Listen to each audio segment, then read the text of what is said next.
At sa punto pong ito, alamin na natin ang magiging lagay ng panahon. Mula sa Pag-asa DOST, naroon po ang aming kasamang si Weather Girl April Enerio. Magandang umaga sa iyo, April.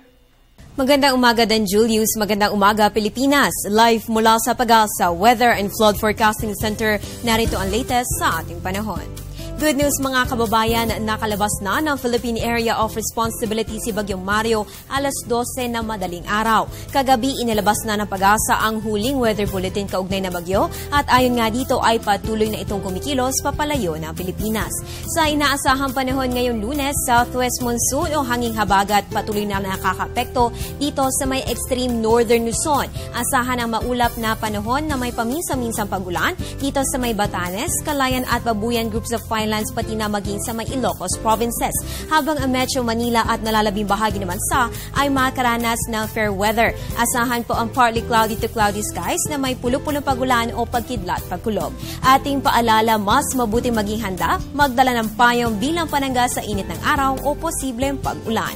Samantala, alamin ang kondisyon ng karagatan sa aming pagbabalik. Bagamat nakalabas na ng PAR itong si Bagyong Mario na pag-iibayo pa rin ito ang southwest monsoon kaya asahan ang strong to gale force winds sa northern seaboards ng northern Luzon. Ayon sa gale warning ng Pag-asa, makakaranas dito ng maalon hanggang sa napakaalon na kondisyon ng karagatan. Ating abiso, delikado ang paglalayag sa mga nabanggit na baybayin lalo na para sa mga maliliit na sasakyang pandagat.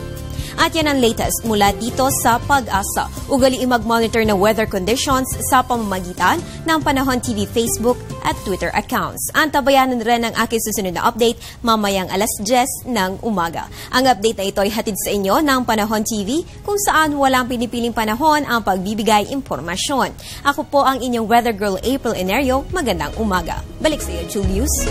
Alright, happy Monday at maraming salamat sa iyo, Weather Girl April Enerio mula po sa Pag-asa DOST.